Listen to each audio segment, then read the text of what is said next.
联合国永续发展目标。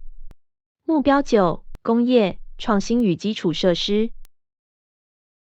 具体目标 9.1 发展优质、可靠、可持续和有抵御灾害能力的基础设施，包括区域和跨境基础设施，以支持经济发展和提升人类福祉。重点是人人可负担得起并公平利用上述基础设施。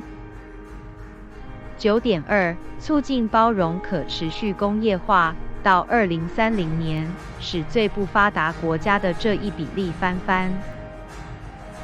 根据各国国情，大幅提高工业在就业和国内生产总值中的比例。9.3 增加小型工业和其他企业，特别是发展中国家的这些企业获得金融服务，包括负担得起的信贷的机会，将上述企业纳入价值链和市场。9.4 到2030年，升级基础设施和改造行业，使其具有可持续性。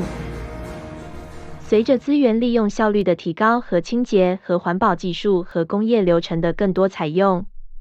各国根据各自能力采取行动。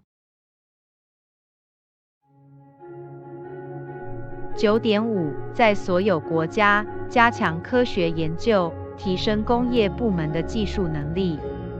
特别是发展中国家，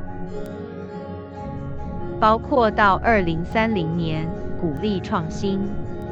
大幅增加每100万人口中的研发人员数量，并增加公共和私人研发支出。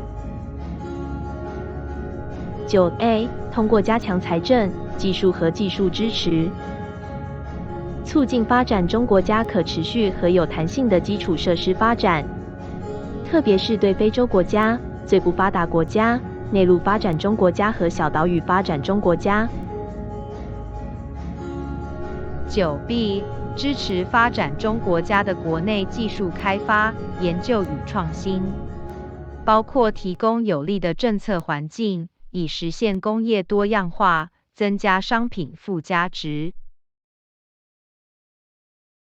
9C 大幅提升信息和通信技术的普及度，力争到2020年在最不发达国家以低廉的价格普遍提供因特网服务。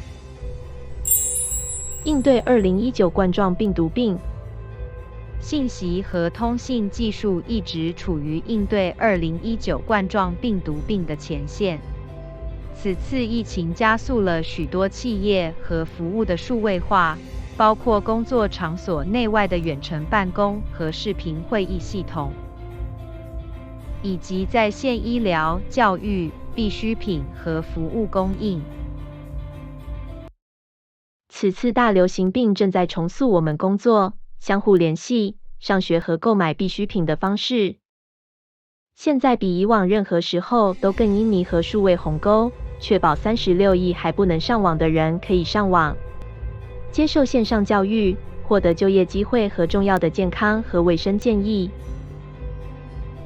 2019冠状病毒病危机最严重的阶段一旦结束，各国政府将比以往更需要对基础设施进行投资，